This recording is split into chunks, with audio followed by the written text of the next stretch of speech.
आ रही है ना आवाज? मैं कर दूंगा दी, चिंता मत करो से। बिल्कुल लाइव कर दे। मैं तो उठ से जाऊंगा।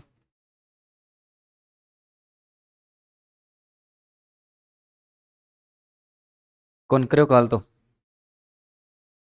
फोन कर चार से कर हम्म से आता रिज्यूम हम्म। नो से।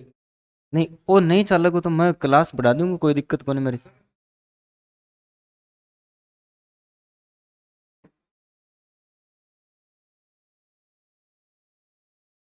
नमस्कार साथियों, हिंदी व्याकरण की चर्चा कर रहे थे।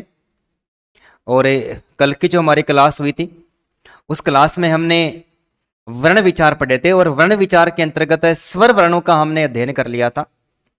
और आज हम अध्ययन करेंगे व्यंजन वर्णों का। किसका अध्ययन करेंगे? व्यंजन वर्णों का। व्यंजन वर्ण। व्यंजन वर्ण में सबसे पहले हम पढ़ेंगे व्यंजन वर्ण की परिभाषा, कि व्यंजन वर्ण किसे कहते हैं।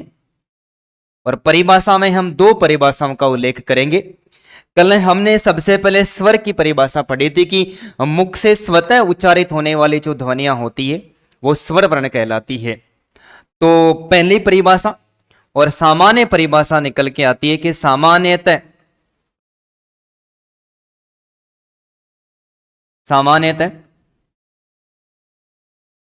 स्वर वर्ण की सहायता से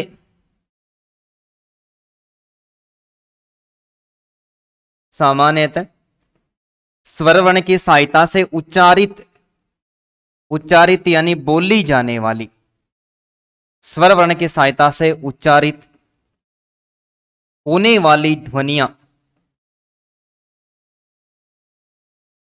स्वर वर्ण की सहायता से उच्चारित होने वाली ध्वनियों को व्यंजन वर्ण कहा जाता है। क्या कहा जाता है? व्यंजन वर्ण।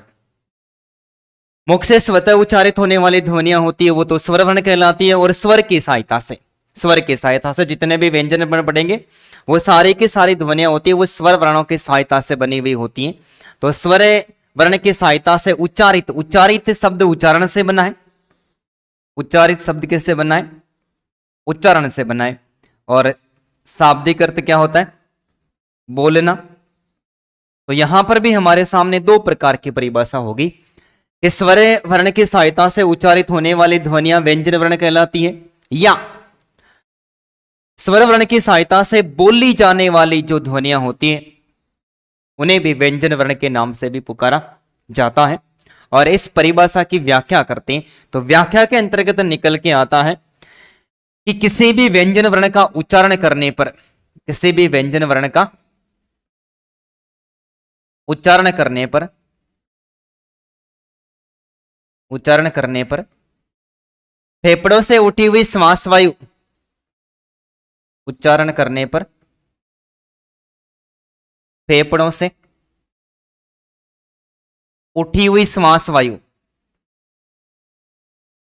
फेफड़ों से उठी हुई श्वास वायु मुख में किसी रुकावट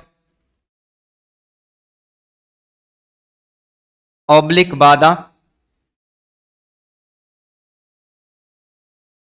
या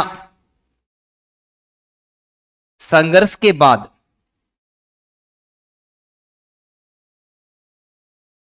बाहर निकलती है, बाहर निकलती है।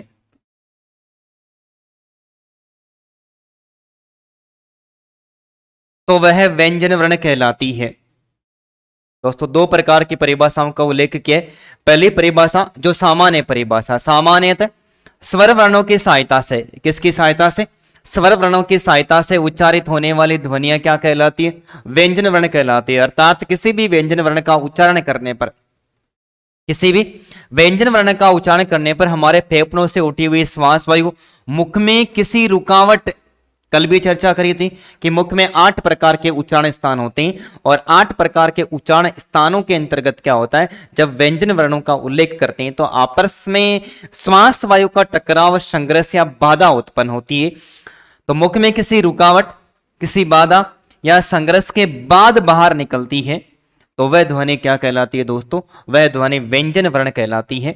और हिंदी भाषा में व्यंजन वर्णों की संख्या, कौन सी भाषा में, हिंदी पढ़ रहे हैं तो हिंदी भाषा में, हिंदी भाषा में व्यंजन वर्णों की संख्या 33 मानी जाती है। और यदि 2 इसमें उत्सिप्त व्यंजन और जोड़ दिए जाते हैं, उत्सिप्त व्यंजन कौन से, 2 उत्सिप्त व्यंजन, यदि उत्सिप्त व्यंजन इसमें जोड़ दिए जाते हैं तो व्यंजन वर्णों की संख्या कितनी हो जाती है, 35 हो जाती है। तो हिंदी भाषा में व्यंजन वर्णों की संख्या कितनी मानी जाती है, 33 मानी जाती है। और यदि उत्सिप्त व्यंजन इसके अंतर्गत 2 जोड़ देते हैं तो इनकी संख्या कितनी हो जाती है, 35 हो जाती है। और इन 33 या 35 व्यंजन वर्णों को दोस्तों कितने भागों में बांटा गया है, इनको 3 भागों में बांटा गया है। कितने भागों में, 3 भागों में बांटा गया है। 3 में सबसे पहला हमें उल्लेख पढ़ने को मिलता है स्पर्श व्यंजन, स्पर्श व्यंजन। और स्पर्श व्यंजनों को वर्गीय व्यंजन कहते हैं। क्या कहते हैं, स्पर्श व्यंजनों को वर्गीय व्यंजन कहते हैं। और वर्गीय व्यंजनों की जो संख्या होती है वो 25 मानी जाती है। कितनी मानी जाती है, 25 मानी जाती है। और वर्गीय व्यंजनों के साथ में यदि 2 उत्सिप्त व्यंजनों को जोड़ देंगे तो इनकी संख्या कितनी मानी जाएगी, 27 मानी जाएगी। स्पर्शी व्यंजन, स्पर्श व्यंजनों को अन्य किस नाम से पुकारा जाता है, वर्गीय व्यंजनों के नाम से जाना जाता है, क्योंकि वर्ग 5 होते हैं। वर्ग कितने होते हैं, वर्ग 5 होते हैं। और यदि इनमें 2 उत्सिप्त व्यंजन जोड़ दिए जाते हैं तो इनकी संख्या कितनी हो जाएगी, 27 हो जाएगी। जैसे कै वर्ग,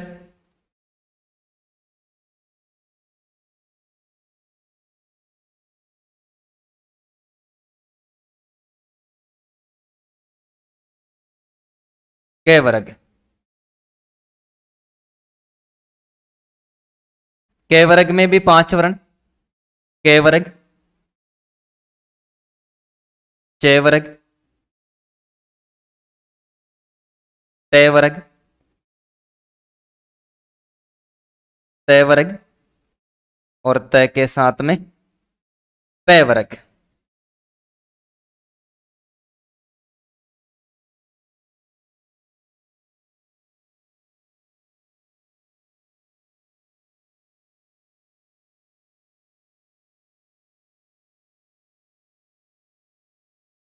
पै वर्ग, ठीक है। और प्रत्येक वर्ग के अंतर्गत 5 वर्ण होते। कै वर्ग में कै, ख, ग,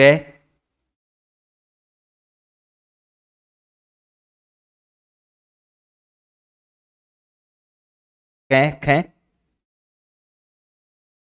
ग, ये। च वर्ग में च, छ,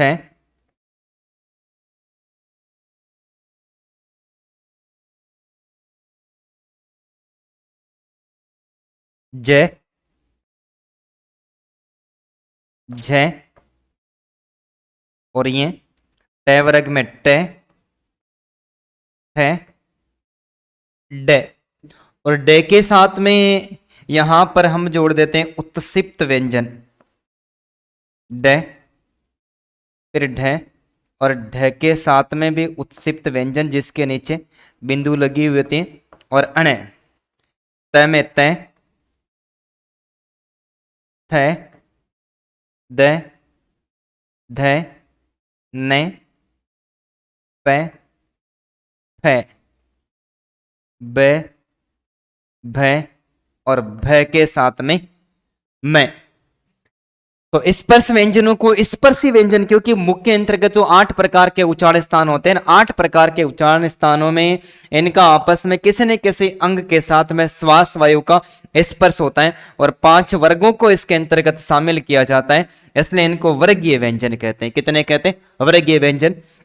और वर्गीय व्यंजनों की संख्या कितनी मानी जाती है दोस्तों? 25 मानी जाती है। और यदि इसमें 2 उत्सिप्त व्यंजन जोड़ दिए जाते हैं तो इनकी संख्या कितनी हो जाती है? 27 हो जाती है। इसके बाद में दूसरा जो वर्गीकरण, उसमें अंतस्थ व्यंजन पढ़ने को मिलता है। कौन से व्यंजन? अंतस्थ व्यंजन। अंतस्थ व्यंजन। अंतस्थ व्यंजनों की जो संख्या है वो कितनी मानी जाती है दोस्तों? 4 मानी जाती है। अंतस्थ व्यंजनों की संख्या 4 मानी जाती है। और अंतय का अर्थ होता है अंदर और इस्त का अर्थ होता है स्थित। कहने का मतलब इन 4 वर्णों का यदि उच्चारण करते हैं तो श्वास वायु पहले मुख के अंदर ही अंगों के स्पर्श के संपर्क में आती है और फिर वो बाहर निकलती है। तो अंदर ही अंदर इनका स्पर्श होता है, तो ये अंतस्थ व्यंजन माने जाते हैं और इनकी संख्या 4 मानी जाती है, जिसमें ये, रे, ले और वे। और इसके बाद में तीसरा हमें पढ़ने को मिलता है, वो मिलता है संघर्ष व्यंजन, सॉरी उष्म व्यंजन पढ़ने को मिलता है।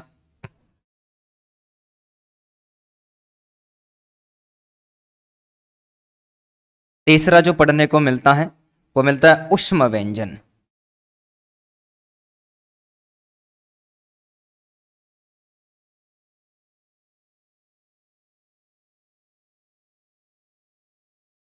उष्म व्यंजन।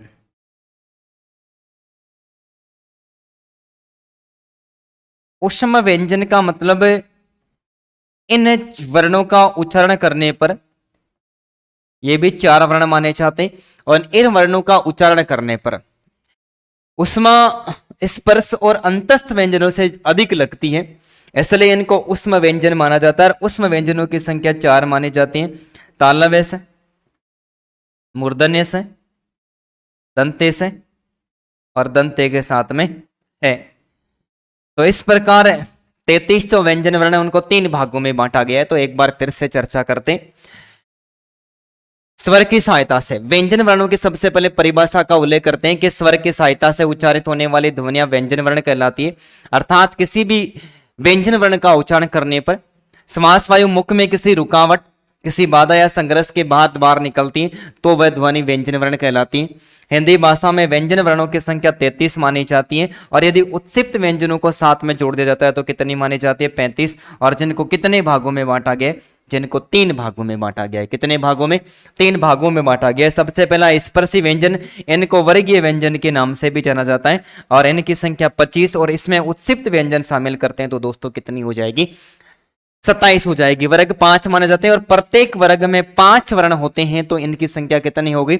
इनकी संख्या 25 होगी। लेकिन उत्सिप्त व्यंजन इसमें शामिल कर दिए 2 तो कितनी होगी दोस्तों? इनकी संख्या 27 होगी। अंतस्थ व्यंजनों की संख्या 4 मानी जाती है, ये रहे लेवे। और इसके साथ में उष्म व्यंजनों की संख्या भी कितनी मानी जाती है? 4 ही मानी जाती है। तालव्य से, मूर्धन्य से, दंते से और दंते से के साथ में है। अब स्पर्शी व्यंजनों को यदि वर्गीय व्यंजन कहते हैं तो फिर अंतस्थ और उष्म व्यंजनों को अन्य किस नाम से पुकारा जाता है? तो दोस्तों अंतस्थ और उष्म व्यंजनों को अन्य अवर्गीय, अवर्गीय वर्ण, अवर्गीय वर्ण या फिर इनको यादि के नाम से जाना जाता है। किसके नाम से? यादि के नाम से जाना जाता है। ठीक है। स्पर्श व्यंजनों को वर्गीय व्यंजन कहते हैं तो अंतस्थ और उष्म व्यंजनों को किस नाम से जाना जाता है? अवर्गीय व्यंजन। ये अवर्गीय व्यंजन।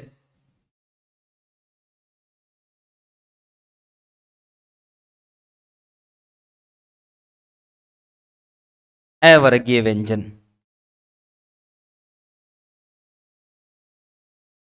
अवर्गीय व्यंजन या फिर इनको यादि के नाम से जाना जाता है। तो एक बार इसका स्क्रीनशॉट ले लीजिए।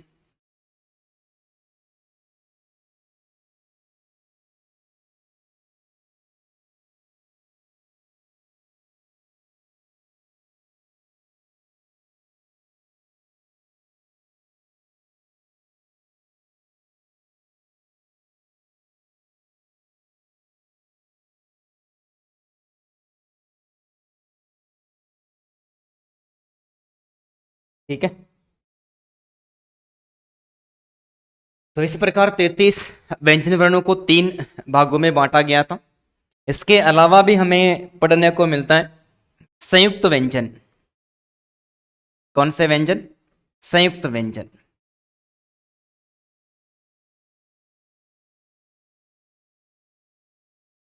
संयुक्त व्यंजन। और संयुक्त व्यंजनों की संख्या कितनी मानी जाती है?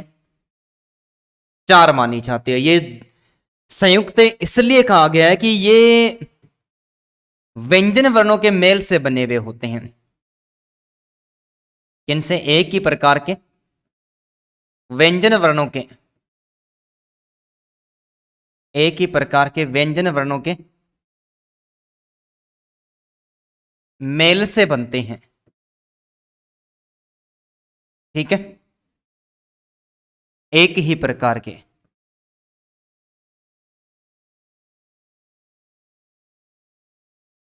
एक ही प्रकार के व्यंजन वर्णों के मेल से जब बने हुए होते हैं, इसलिए इनको संयुक्त व्यंजन कहते हैं। और दोस्तों, संयुक्त व्यंजनों की जो संख्या है वो कितनी मानी जाती है? संयुक्त व्यंजनों की संख्या 4 मानी जाती है। और 4 में क्षय, त्रय, गे और गे के बाद में श्रय। ये 2 व्यंजन वर्ण के प्लस ये मूर्धन्य स के योग से बना है। तय प्लस ये र के योग से बना है। और गे ये जय प्लस ये प्लस ए के योग से बना है। जबकि श्रय ये तालव्य से प्लस रे प्लस ए के योग से बना है। ठीक है, तो 33 11 स्वर वर्ण और 33 व्यंजन वर्णों के अलावा 4 संयुक्त वर्ण भी माने जाते हैं। और ये 2 व्यंजन वर्णों के मेल से बने हुए होते हैं, इसलिए इनको संयुक्त व्यंजन के नाम से पुकारा जाता है। इसके अलावा हमें 2 और वर्ण पढ़ने को मिलते हैं जिनको अयोगवाह वर्ण कहते हैं। क्या कहते हैं दोस्तों? अयोगवाह वर्ण कहते हैं। ए का अर्थ नहीं होता है, अयोगवा वर्ण ए का अर्थ नहीं होता है और योग का अर्थ जोड़ होता है। कहने का मतलब 2 वर्ण ऐसे मिलते हैं जिनका उच्चारण न तो स्वर वर्णों में किया जाता है और न ही व्यंजन वर्णों में किया जाता है। जिनका उच्चारण न तो स्वर वर्णों में किया जाता है और न ही व्यंजन वर्णों में किया जाता है, इसलिए इन 2 वर्णों को अयोगवा वर्ण कहा जाता है। और अयोगवा वर्णों के अंतर्गत एक होता है अनुस्वार,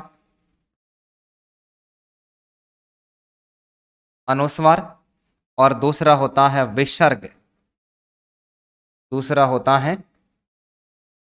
विसर्ग। एक अनुस्वार और दूसरा विसर्ग।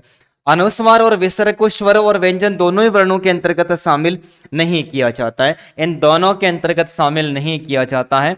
अतः इन दोनों को किस नाम से पुकारा जाता है? अयोगवा वर्ण, यानी अनुस्वार और अनुस्वार के साथ में विसर्ग को अयोगवा वर्णों के नाम से पुकारा जाता है। और इसके साथ ही आगत या गृहीत व्यंजन, आगत या गृहीत व्यंजन,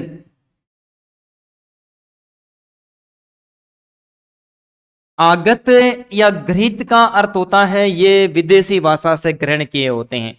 ये कौन सी भाषा से ग्रहण किए होते हैं? ये विदेशी भाषा से ग्रहण किए होते हैं। विदेशी भाषा से ग्रहण किए होते हैं।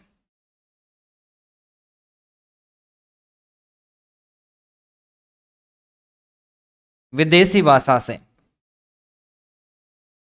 इसलिए इनको आगत या गृहीत व्यंजन कहा जाता है। और विदेशी में भी ये अरबी फारसी भाषा के शब्द होते हैं। कौन सी के? ये अरबी और फारसी भाषा के शब्द होते हैं।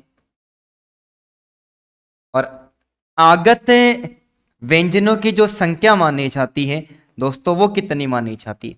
5 मानी जाती है। आगत व्यंजनों की संख्या कितनी मानी जाती है? 5 मानी जाती है, जिसमें क, ख, ग, जय और फे, इनके नीचे बिंदु लगा हुआ होता है। इनके नीचे क्या लगा हुआ होता है? बिंदु लगा हुआ होता है। इनके नीचे जो बिंदु लगा हुआ होता है, ये बिंदु, इस बिंदु को नुक्ता चिन्ह कहते हैं। इस बिंदु को क्या कहते हैं? नुक्ता चिन्ह कहते हैं। इस बिंदु को नुक्ता चिन्ह कहते हैं। और इस नुक्ता चिन्ह का पहली बार जो प्रयोग है, इस नुक्ता चिन्ह का पहली बार प्रयोग, इस नुक्ता चिन्ह का पहली बार प्रयोग शिवराज सितारे हिंद के द्वारा, राजा शिवराज सितारे हिंद के द्वारा किया गया था। आगत या घृत व्यंजनों की संख्या कितनी मानी जाती है? 5 मानी जाती है। ये विदेशी भाषा, और विदेशी में भी ये अरबी फारसी भाषा के शब्द होते हैं। कौन सी भाषा के शब्द होते हैं? ये अरबी फारसी भाषा के शब्द होते हैं। और इनकी संख्या 5, कै, कै, गे, जे और फे। इनके नीचे जो बिंदु लगा हुआ होता है, इस बिंदु को किस नाम से? इस बिंदु को नुक्ता चिन्ह के नाम से। किसके नाम से? इसको नुक्ता चिन्ह के नाम से जाना जाता है। और इसका पहली बार जो प्रयोग है वो किसके द्वारा किया गया था? शिवराज सितारे हिंद के द्वारा किया गया था। लेकिन हमारा जो केंद्रीय शिक्षा निदेशालय है, केंद्रीय शिक्षा निदेशालय दिल्ली, केंद्रीय शिक्षा निदेशालय, केंद्रीय शिक्षा निदेशालय, केंद्रीय शिक्षा निदेशालय के द्वारा वर्तमान के अंतर्गत इन आगत व्यंजनों को स्वीकार नहीं किया गया है। स्वीकार नहीं किया गया है।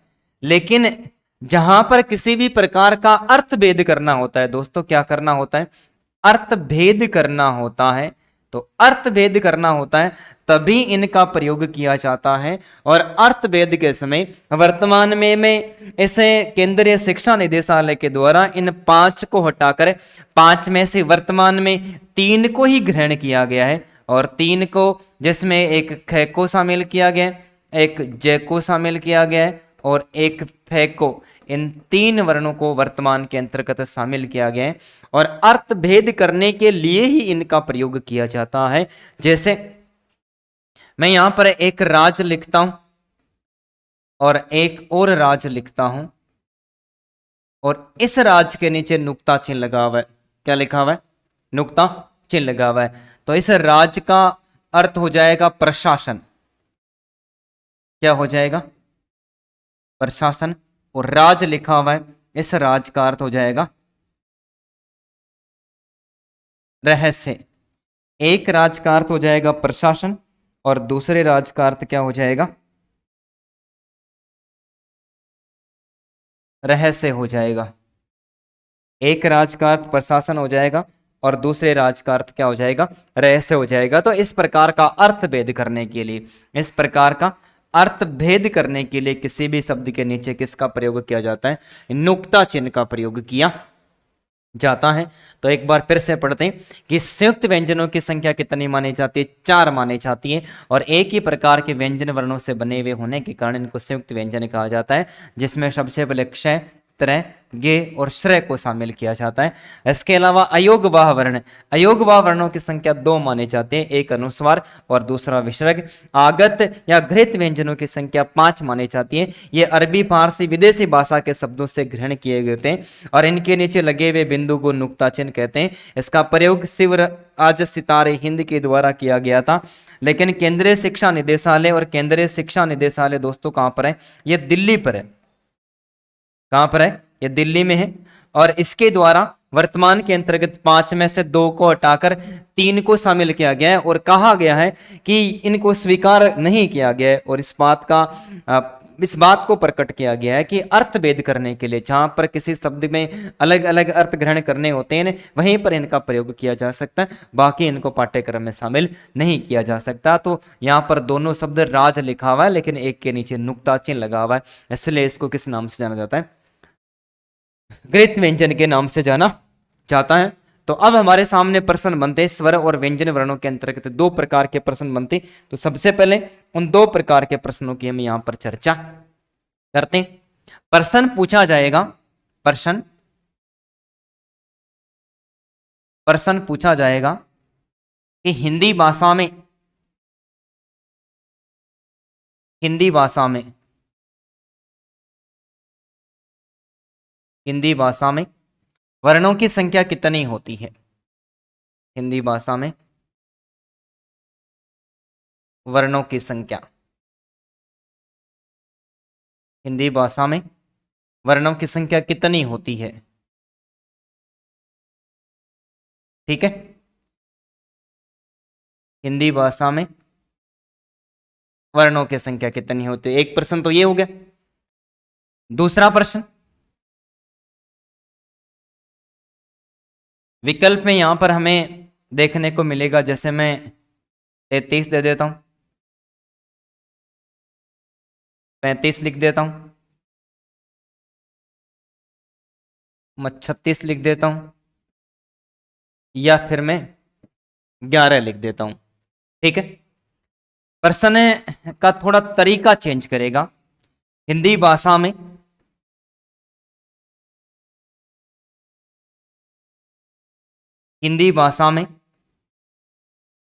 वर्णों की हिंदी भाषा में वर्णों की कुल संख्या, हिंदी भाषा में वर्णों की कुल संख्या कितनी होती है? हिंदी भाषा में वर्णों की कुल संख्या कितनी होती है? हिंदी भाषा में वर्णों की कुल संख्या कितनी होती है? तो यहां पर मैं आपको विकल्प देता हूं 11, पहला विकल्प देता हूं 11। इसमें दूसरा जो विकल्प देता हूं वो देता हूं 33। तीसरा जो विकल्प वो मैं देता हूं 44। ऊपर वाले में 11 की जगह 44 करते हैं।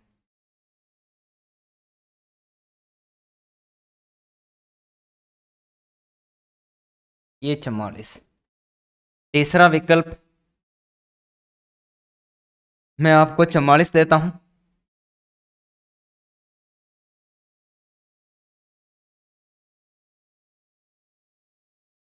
तीसरे विकल्प में 44 देता हूं और चौथे विकल्प में मैं यहां पर आपको संख्या देता हूं 52। दो प्रश्न है और दोनों के विकल्प हमें देखने को मिल रहे हैं, दोनों में अलग अलग।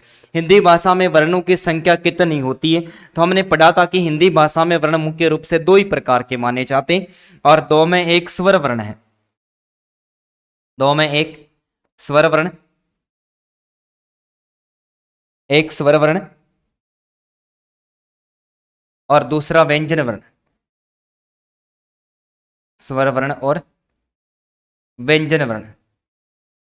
तो स्वर वर्णों की संख्या 11 मानी जाती है और व्यंजन वर्णों की संख्या 33 मानी जाती है। तो कुल कितने होंगे? 44 होगी। कुल कितने हो गए भाई? 44 होगी। और प्रश्न भी पूछा कि हिंदी भाषा में वर्णों की संख्या मानी जाती है, तो हमारा सही विकल्प क्या हो जाएगा?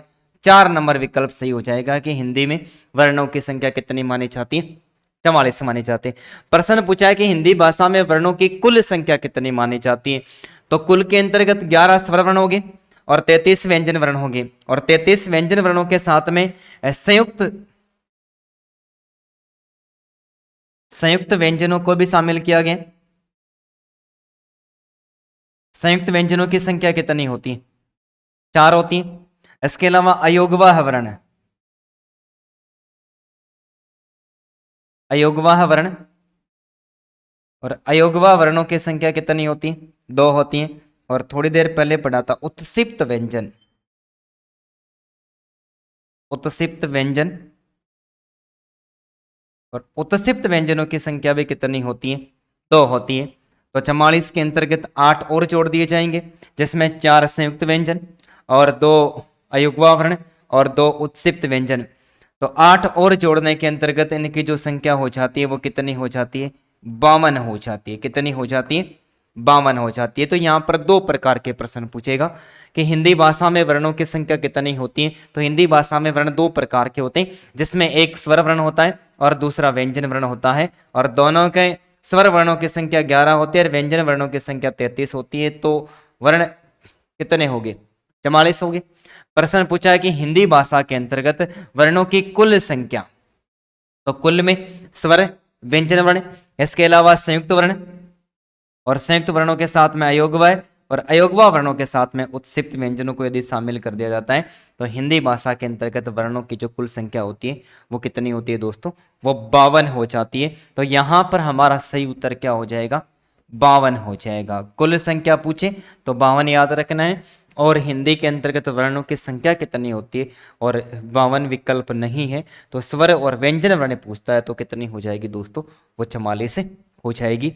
इसके बाद में हम अध्ययन करते हैं व्यंजन वर्णों का वर्गीकरण।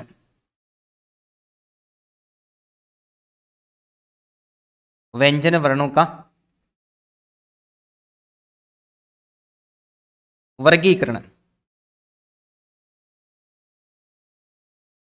व्यंजन वर्णों का वर्गीकरण।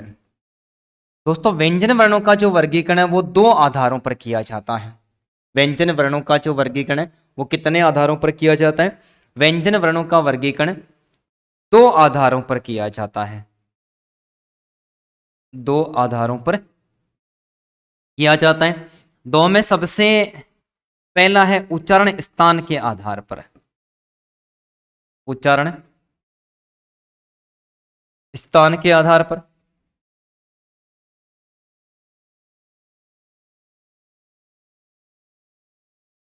और दूसरा है प्रयत्न विधि के आधार पर। प्रयत्न विधि के आधार पर। उच्चारण स्थान के आधार पर और प्रयत्न विधि के आधार पर। सबसे पहले चर्चा करते हैं उच्चारण स्थान के आधार पर व्यंजन वर्ण। लेकिन उच्चारण स्थान के आधार पर व्यंजन वर्णों की चर्चा करने से पहले हमें सबसे पहले यह जानना होगा कि उच्चारण स्थान किसे कहते हैं।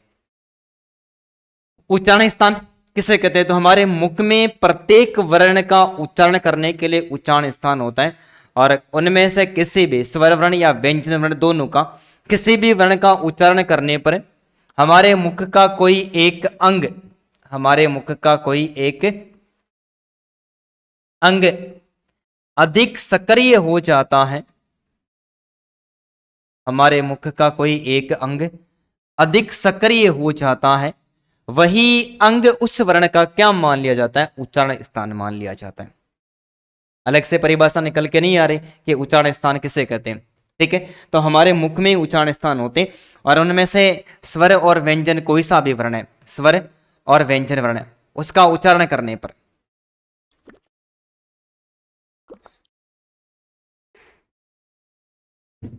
स्वर और व्यंजन दोनों में से किसी का भी उच्चारण करने पर हमारे मुख का कोई एक अंग अधिक सक्रिय हो जाता है, वही अंग उस वर्ण का क्या मान लिया जाता है?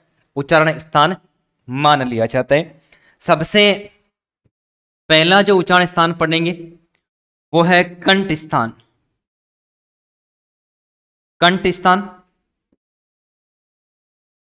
कंठ स्थान से बोले जाने वाले जितने भी वर्ण होते हैं उनको कंठे वर्ण कहते हैं। क्या कहते हैं? कंठे वर्ण कहते हैं। और कंठे वर्णों के अंतर्गत एक सूत्र चलता है, अकु है, अकु है, विसर्जनीय अकु है,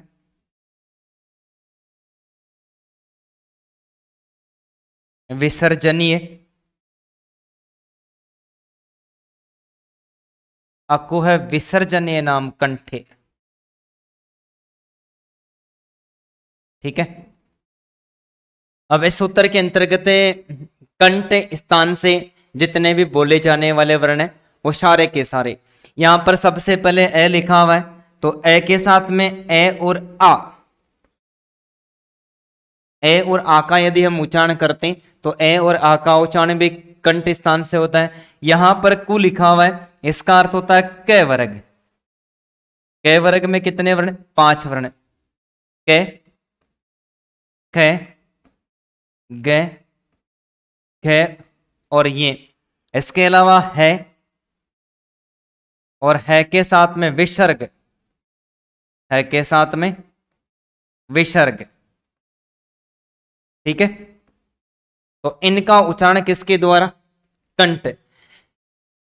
कि किसी भी स्वर या व्यंजन वर्ण का उच्चारण करने पर हमारे मुख का कोई एक अंग अधिक सक्रिय हो जाता है, वही अंग उस वर्ण का क्या मान लिया जाता है? उच्चारण स्थान। तो सबसे पहला कंठ स्थान और कंठ वर्ण ए आ, क वर्ग और है, इसके अलावा विसर्ग। जैसे ए आ का उच्चारण करके देखिए आप, क ख ग घ ये और है और विसर्ग का इनका उच्चारण करते हैं तो कंठ वाला भाग ही अधिक सक्रिय हो रहा है, इसलिए इनका स्थान क्या मान लिया गया?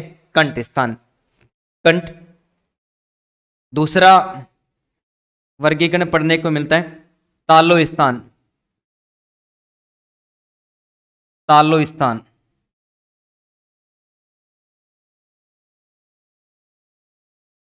तालु।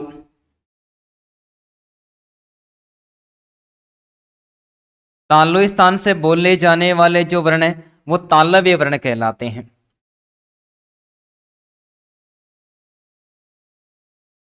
तालव्य वर्ण कहलाते हैं। क्या कहलाते हैं? तालव्य वर्ण कहलाते हैं। और तालव्य वर्णों के अंतर्गत सूत्र चलता है इच्छु यसाणाम। इच्छु यसाणाम तालव्य। इच्छु यसाणाम तालव्य। यहां पर ई का अर्थ है छोटी ई और बड़ी ई। च वर्ग, च वर्ग में भी 5 वर्ण। च वर्ग 5 वर्ण। च, छ,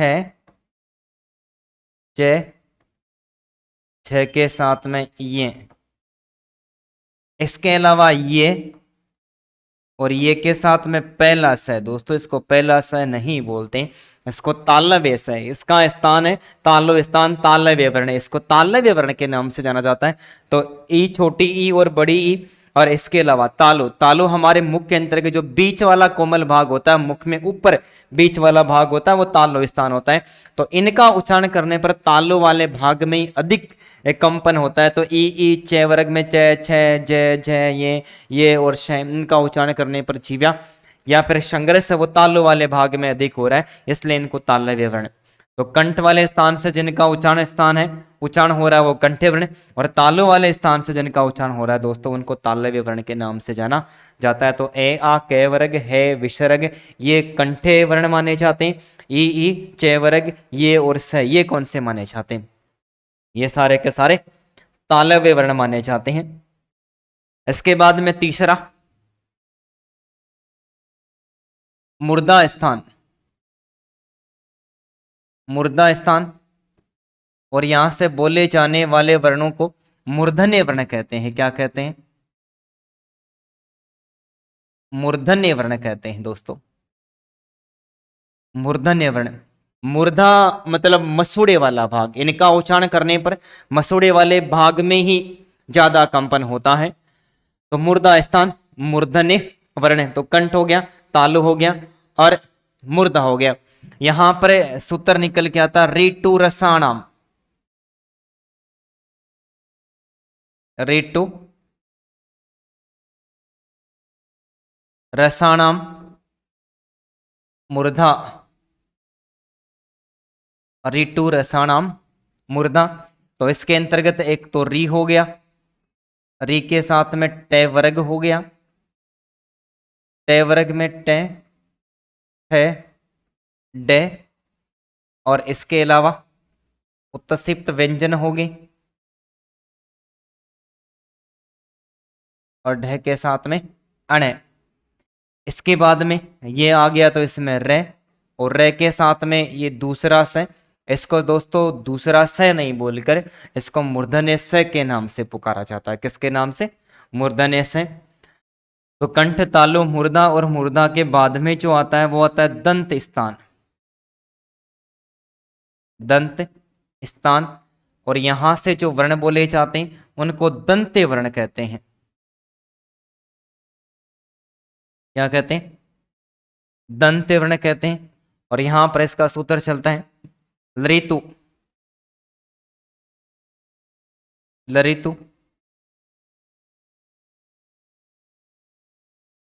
लसाणाम, दंते।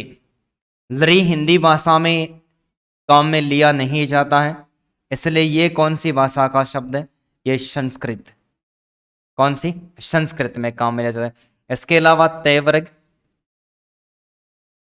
तय में 5 वर्ण हो जाएंगे, तय, है, ध और न। इसके बाद में ले, और ले के बाद में ये जिसको आप तीसरा स बोलते हैं ये दंते स के नाम से जाना जाता है। और इसके बाद में जो 5वां वर्गीकरण है, ये 5वां वर्गीकरण नासिक वर्ण।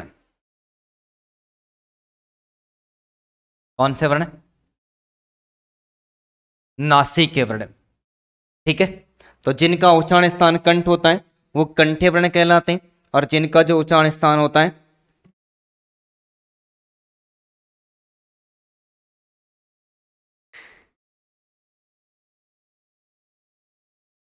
नासिक। नासिक से पहले एक थोड़ा सा रह गया दोस्त, ओष्ठो वर्ण।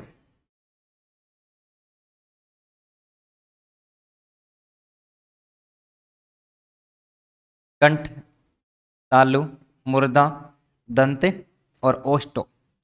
ओष्ठो वर्ण के अंतर्गत सूत्र चलता है उपद, उपद मानिए ओष्ठो। उपद मानिए ओष्ठो। ओकार्थ छोटा और बड़ा ऊ। इसके अलावा प वर्ग। कौन सा वर्ग? प। प, है, ब, भ और मैं। और इसके अलावा अर्ध विसर्ग प और अर्ध विसर्ग फ होता है। ये जो निशान लगाया हुआ होता है इसको दोस्तों अर्ध विसर्ग चिन्ह कहते हैं। अर्ध विसर्ग चिन्ह कहते हैं।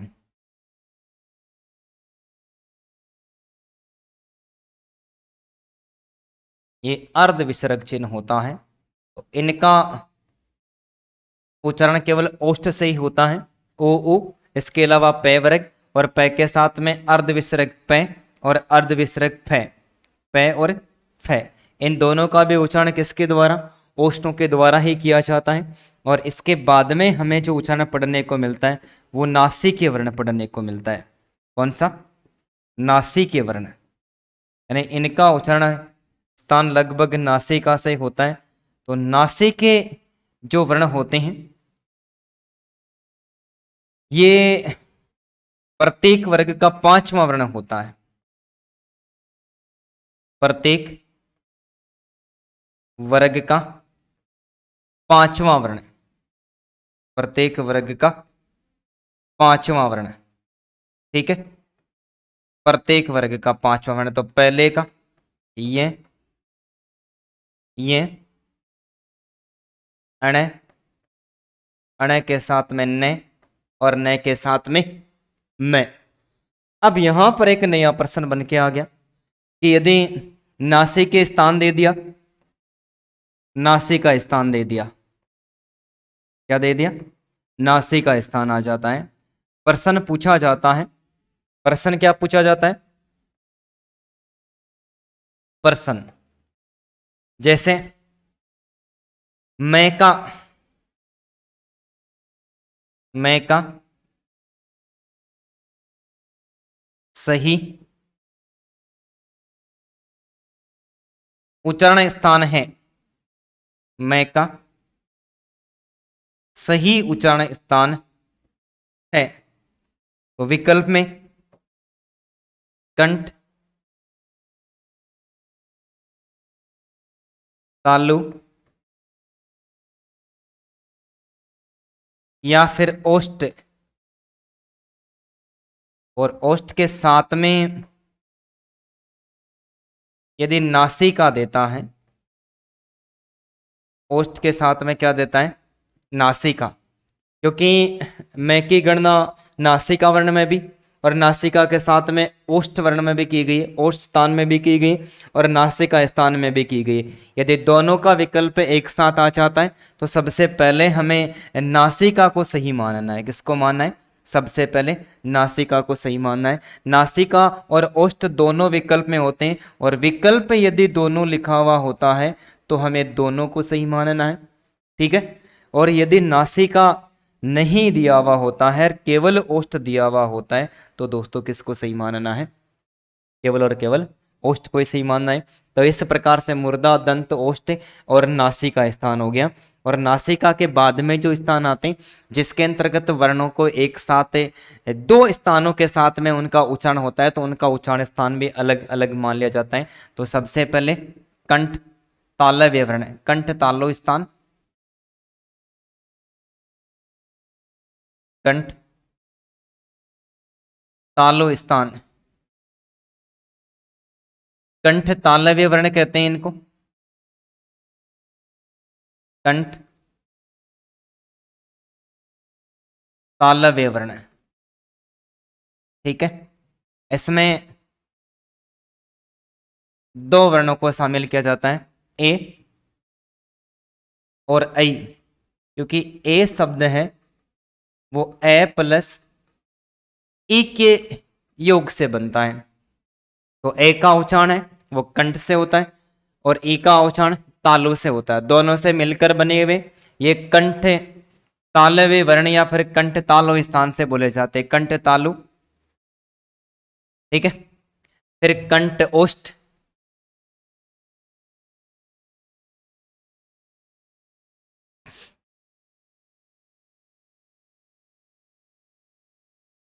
कंठ ओष्ठ स्थान,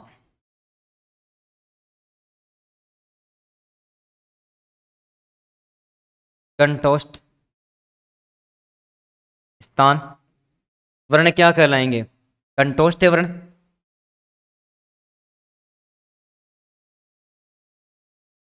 कंठोष्ठ वर्ण,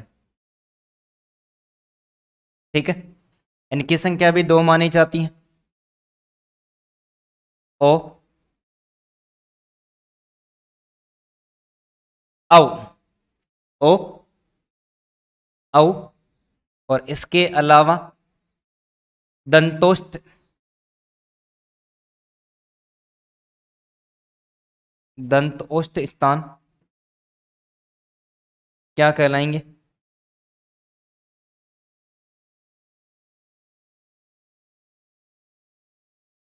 दंतोष्ठ वर्ण,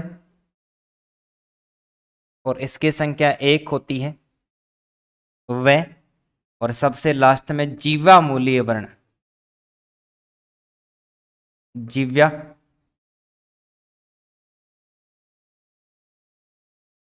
मूलीय वर्ण, और ये इनकी संख्या दो होती है, अर्ध विसर्ग के और अर्ध विसर्ग है। इन दोनों को किस में शामिल किया जाता है? जीव्या मूल्य। तो इस प्रकार ये उच्चारण स्थान होते हैं और उच्चारण स्थान के आधार पर जो ये वर्ण होते हैं उनका जब किसी भी मुख में जो उच्चारण स्थान होता है वहां से अधिक प्रयास करना पड़ रहा होता है तो वही उसका क्या मान लिया जाता है? उच्चारण स्थान मान लिया जाता है। तो दोस्तों अब तक जो हमने पढ़ा था वो तो हमने इसका प्राचीन वर्गीकरण पढ़ा है। ये कौन सा वर्गीकरण पढ़ा है?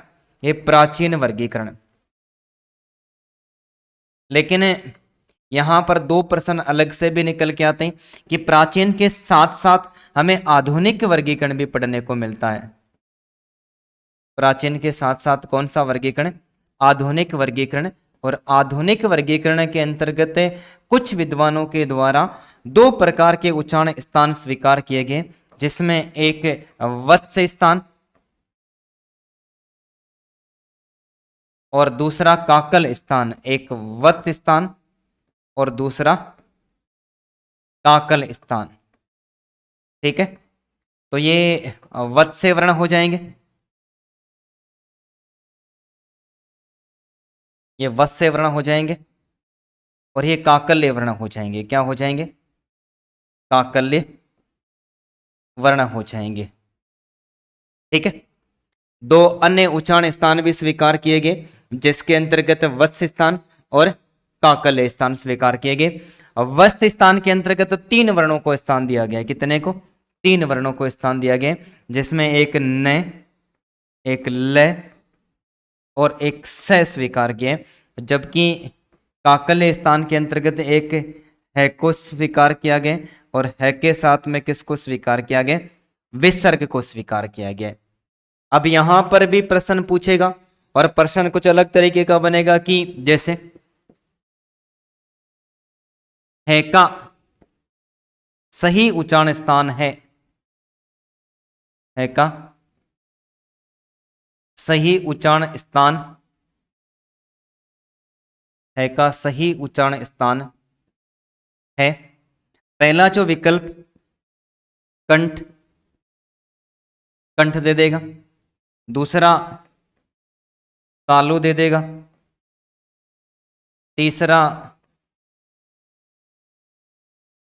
काकल दे देगा, और चौथा दंत दे देगा। प्रश्न वही है, विकल्प चेंज कर देगा। पहले में काकल, दूसरे में तालु, तीसरे में दंत दे देगा, और चौथे में ओष्ठ दे देगा। ठीक है, तो प्राचीन और आधुनिक दोनों वर्गीकरण यदि एक साथ आ जाता है ऐसा विकल्प में, तो दोस्तों पहली जो वरीयता है, पहली वरीयता किसको देनी है? प्राचीन को देनी है। प्राचीन विकल्प में नहीं होता है तो किसको देनी है? आधुनिक को देनी है।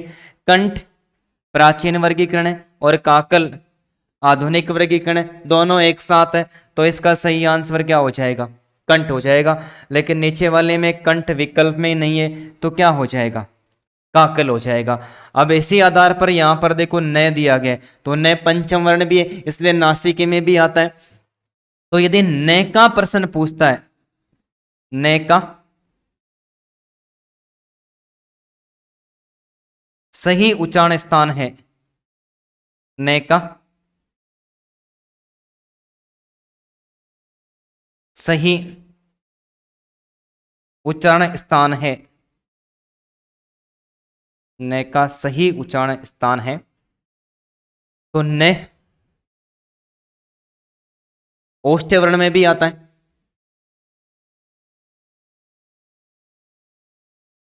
त थ द द न, सॉरी दंते वर्ण में भी, दंते वर्ण में भी आता है। ये दंते के साथ में नासिका में भी आता है, और नासिका के साथ में ये वत्स स्थान में भी आता है। अब तीनों यदि विकल्प एक ही प्रश्न में दिए हुए, दंते दे दिया, नासिका दे दिया और वत्स दे दिया, तीनों यदि एक ही विकल्प में दिए हुए होते हैं, तो सबसे पहली वरीयता किसको देनी? नासिका को। अब नासिका विकल्प में नहीं होता है, दंते और वत्स होता है, तो भी पहली वरीयता किसको देनी है? दंते को देनी है। और तीनों विकल्प में होता है, चौथा विकल्प यदि उपरोक्त सभी होता है तो सभी को देनी है, और ये दोनों विकल्प में नहीं होते तब ये वरीयता किसको देनी है? ये वत्स को देनी है। तो एक बार फिर से मैं बता रहा हूं कि न का उच्चारण स्थान है, ये अपने मूल उच्चारण स्थान से भी बोला जाता है, और साथ में ये नासिका से भी बोला जाता है, मूल उच्चारण स्थान से भी और नासिका से। आधुनिक वर्गीकरण के अंतर्गत इसको वत्स स्थान के अंतर्गत स्थान दिया गया, इसलिए तीनों एक साथ हो, और दंत, नासिका और ये वत्स तो सबसे पहली वरीयता किसको देनी है? पहली वरीयता नासिका को देनी है, और नासिका नहीं हो, दंत और वत्स हो तो दंत को देनी है, और तीनों और चौथा विकल्प उपरोक्त सभी है तो ये उपरोक्त सभी में देनी है। और यदि ये ऊपर वाले दोनों विकल्प नहीं होते हैं और ये केवल वत्स होता है तो ये किसको देनी है? ये केवल वत्स्य वर्ण को ही देनी है। इसके साथ में ये उच्चारण स्थान के आधार पर जो वर्गीकरण है वो पूरा हो गया है। और लास्ट पढ़ते हैं प्रयत्न विधि के आधार पर। इसके आधार पर, प्रयत्न विधि के आधार पर, प्रयत्न विधि, प्रयत्न विधि के आधार पर, ठीक है, प्रयत्न विधि के आधार पर। तो बात वही है कि प्रयत्न विधि के आधार पर हमारे मुख के किसी एक अंग को अधिक प्रयास करना पड़ रहा है तो वो प्रयत्न विधि हो गई। प्रयत्न विधि के आधार पर भी जो वर्ण होते हैं उनको 3 भागों में बांटा गया है। कितने भागों में? 3 भागों में। 3 में सबसे पहला कंपन के आधार पर, कंपन के आधार पर,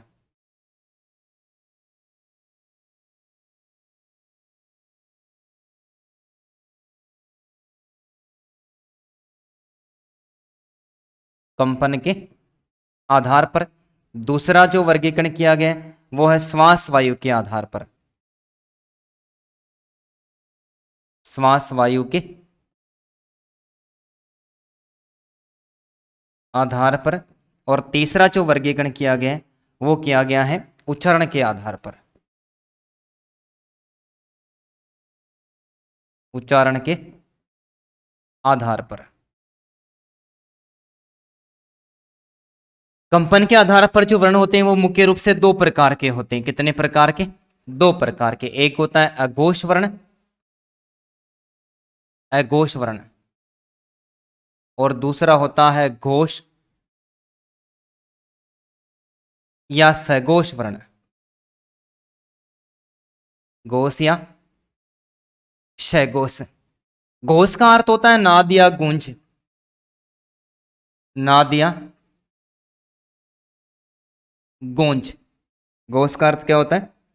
नाद या गूंज। एकार्थ नहीं होता है, तो जितने भी वर्ण है उसमें से कुछ वर्णों का उच्चारण करने पर नाद या जो गूंज है वो कम होती है तो वो अघोष वर्ण होते हैं, और नाद या गूंज अधिक होती है तो वो घोष वर्ण होते हैं। तो प्रत्येक वर्ग का, वर्ग 5 होते हैं, प्रत्येक वर्ग का इसमें पहला और दूसरा वर्ण, प्रत्येक वर्ग का पहला और दूसरा वर्ण आता है। तो सघोष वर्णों के अंतर्गत प्रत्येक वर्ग का तीसरा, चौथा और कौन सा आ जाएगा? 5वां वर्ण आ जाएगा। जैसे क वर्ग का क और ख आ गया, तो फिर ग, घ, और ये किस में शामिल होगी? च वर्ग का च और छ आ गया, तो यहां पर ज, झ और ये आ गया। ट और ठ आ गया, ट और ठ, तो फिर ड, ढ और अण आ गया। यदि त और थ आ गया तो फिर द, ध और न आ गया, और प और फ इसमें आ गया, तो फिर ब, भ और मैं किस में शामिल किया गया? इसके अलावा तालव्य, मूर्धन्य और दंते स, तीनों से अघोष वर्ण माने जाते हैं, जबकि ये र, ल, व और है ये किस में शामिल किए जाते हैं? ये घोष वर्णों के अंतर्गत या फिर सघोष वर्णों के अंतर्गत शामिल किए जाते हैं। इसके अलावा अनुस्वार, अनुस्वार को भी सघोष वर्ण माना जाता है, जबकि विसर्ग और विसर्ग के साथ में जीव्यामूलीय वर्ण,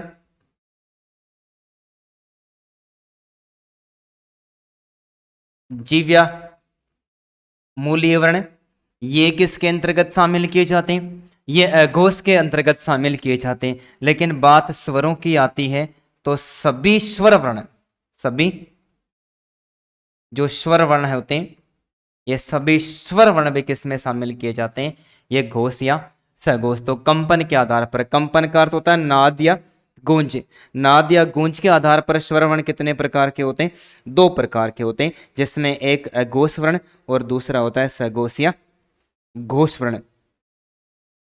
इसके बाद में श्वास वायु के आधार पर, श्वास वायु के आधार पर भी जो वर्ण होते हैं वो 2 प्रकार के होते हैं।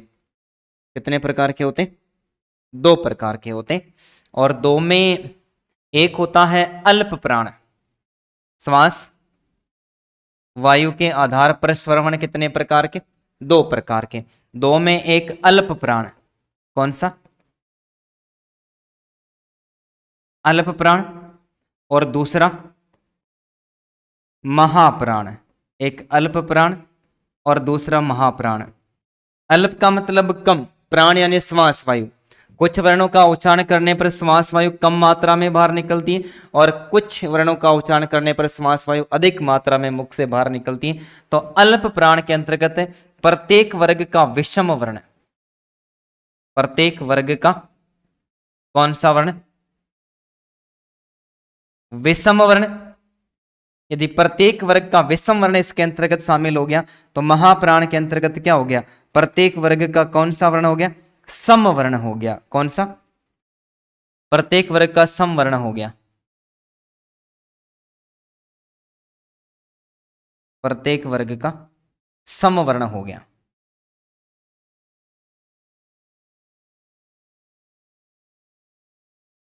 सम वर्ण हो गया, ठीक है। जैसे क वर्ग का क, तो इसमें सम वर्ण में ख, ग, तो ये घ, और ये क्या हो गया, ये हो गया। तो ये प्रत्येक वर्ग का विषम वर्ण, और विषम वर्ण के साथ में इसमें ये, र, ल और व, तथा कुछ विद्वानों के अलावा कुछ विद्वानों ने सभी स्वर वर्णों को भी किस में शामिल किया गया, अल्प प्राण में शामिल किया गया है। और महाप्राण के अंतर्गत फिर ये र लव के बाद में ये तालव्य से, तालव्य के साथ में मूर्धन्य, मूर्धन्य के बाद में दंते, और दंते स के बाद में है। तो कम मात्रा में श्वास वायु बाहर निकलती है तो अल्प प्राण, और अधिक मात्रा में निकलती है तो महाप्राण। प्रत्येक वर्ग का विषम वर्ण यानी पहला, तीसरा और पांचवा, पहला, तीसरा और पांचवा वर्ण ये र लव और सभी स्वरों को शामिल किया जाता है। और सम वर्ण के अंतर्गत प्रत्येक वर्ग का दूसरा और महाप्राण वर्णों के अंतर्गत सभी सम वर्णों को शामिल किया जाता है। तो प्रत्येक वर्ग का दूसरा, चौथा वर्ण, इसके अलावा तीनों से और है को किस में शामिल किया जाता है दोस्तों, ये महाप्राण में शामिल किया जाता है। और लास्ट जो हमारे पास में बचता है वो बचता है उच्चारण के आधार पर। किसके आधार पर, उच्चारण के आधार पर, उच्चारण के आधार पर। तो उच्चारण के आधार पर जो वर्ण होते हैं ना वो कितने प्रकार के, 8 प्रकार के माने जाते हैं। कितने, 8 प्रकार के, जिसमें सबसे पहला स्पर्शी व्यंजन, स्पर्शी व्यंजन। स्पर्शी व्यंजनों की जो संख्या है वो कितनी मानी जाती, 16 मानी जाती। तो 16 में क, ग और घ, च को शामिल नहीं किया जाता। ट, है, ड और ढ, त, है, द और ध, फिर प, है, ब और भ। इस आधार पर कितनी, 16 मानी जाती स्पर्शी व्यंजन। और स्पर्शी के साथ में दूसरा संघर्षी व्यंजन, संघर्षी व्यंजन। संघर्षी व्यंजनों की संख्या भी दोस्तों कितनी मानी जाती है, 4 मानी जाती है। संघर्षी व्यंजनों की संख्या कितनी मानी जाती है, 4 ही मानी जाती है। और इन 4 संघर्षी व्यंजनों के अंतर्गत तालव्य, मूर्धन्य, दंते, स को शामिल किया जाता है। स, ये मूर्धन्य, ये दंते और है। इसके बाद में तीसरा जो वर्गीकरण है ये हमें पढ़ने को मिलता है स्पर्श संघर्षी, स्पर्श संघर्षी व्यंजन, स्पर्श संघर्षी व्यंजनों की संख्या भी कितनी मानी जाती है? 4 मानी जाती है। यानी 4 के अंतर्गत है च, छ, ज और झ। और इसके बाद में जो वर्ण आते हैं वो आते हैं नासिकीय वर्ण, नासिकीय वर्ण। और नासिकीय वर्ण में हमने अभी चर्चा कर दी थी कि इसके अंतर्गत 5 वर्ण आते हैं। कितने? 5। प्रत्येक वर्ग का 5वां वर्ण, प्रत्येक वर्ग का 5वां वर्ण, प्रत्येक वर्ग का 5वां वर्ण आता है। तो ये, फिर ये अण, अण के साथ में न, और न के साथ में दोस्तों कौन सा आता है? मैं। तो स्पर्शी व्यंजनों की संख्या होती वो 16 होती है। स्पर्शी व्यंजनों की संख्या कितनी होती?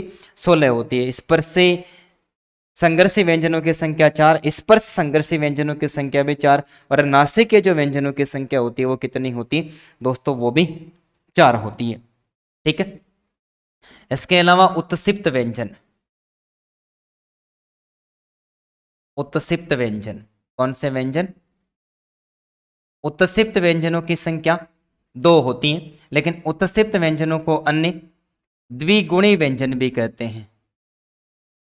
द्विगुणी, या फिर इनको ताड़न जात कहते हैं।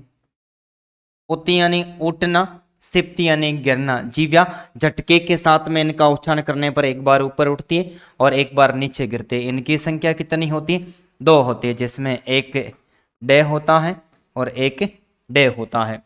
इसके साथ में पार्श्विक, पार्श्विक व्यंजन, पार्श्विक व्यंजनों की संख्या 1 होती है। और पार्श्व का अर्थ होता बगल से।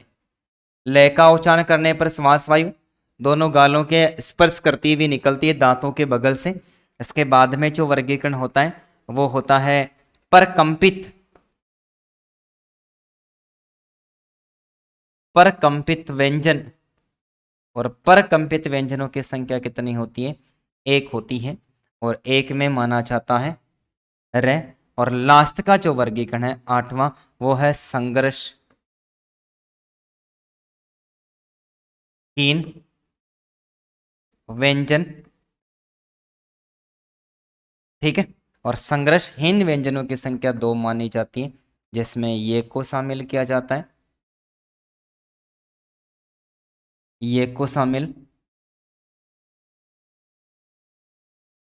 और ये के साथ में व। ठीक है। तो उच्चारण के आधार पर वर्ण 8 प्रकार के। पहला स्पर्श, स्पर्शों की संख्या 16। दूसरा संघर्षी, संघर्षों की संख्या 4। और स्पर्श संघर्षी व्यंजनों की संख्या भी 4, च, छ, ज और झ। इसके अलावा नासिक के वर्णों की संख्या मानी जाती है 5 मानी जाती है, प्रत्येक वर्ग का 5वां। उत्सिप्त व्यंजनों की संख्या 2 मानी जाती है, और पार्श्विक, सॉरी 4 के बाद में ये 5 हो गया।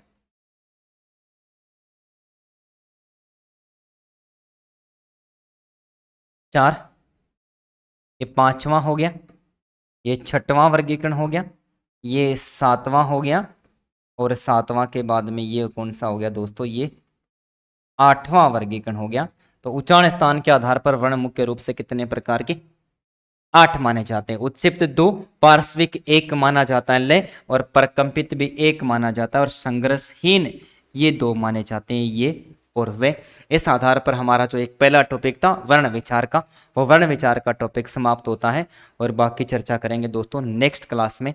तब तक के लिए धन्यवाद। जय हिंद, जय भारत दोस्तों।